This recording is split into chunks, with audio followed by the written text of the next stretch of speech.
এটা হচ্ছে 0 ডিগ্রি, এটা 30 ডিগ্রি, এটা 35 ডিগ্রি, এটা 60 ডিগ্রি, এটা 90 ডিগ্রি। দেখো 0 ডিগ্রি যদি আমি ধরি, তো 0 ডিগ্রি এখানে এই আঙুলটার নিচে কটা আঙুল আছে? কোনো আঙুল নেই, তার মানে কি 0/4 তার রুট ওভার, তাহলে কত হবে 0, তাহলে sin 0 এর মান 0।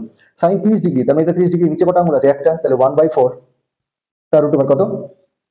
1/2, তো এটা মান হচ্ছে 1/2। 35 ডিগ্রি মানে এটা 1 2 দুটো নিচে, তাহলে 2/4 তার রুট ওভার, তাহলে কত হলো 1/√2, এটা হচ্ছে 1/√2। 60 ডিগ্রি, তাহলে এটা হচ্ছে 60 ডিগ্রি, তাহলে 1 2 3 তিনটে আঙুল, তাহলে 3/4 তার রুট ওভার, তাহলে কত হলো √3/2। 90 ডিগ্রি মানে এটা 1 2 3 4, তাহলে চারটে আঙুল, তাহলে 4/4 তার রুট ওভার, তাহলে কত হলো 1, এটা মানে হচ্ছে 1, এটা হচ্ছে √3/2। cos থিটার ক্ষেত্রে ঠিক উল্টো দিক দিয়ে বসিয়ে যাবো, তাহলে 1, তারপরে এটা চলে আসলো এখানে √3/2, এটা চলে আসলো এখানে 1/√2, এটা চলে গেল এখানে 1/2, এটা এখানে 0।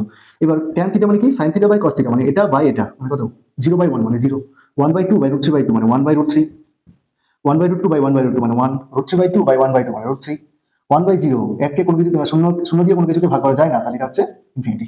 বাস, বাকিগুলো পরের ভিডিওতে আমরা দেখে নেবো, চলো।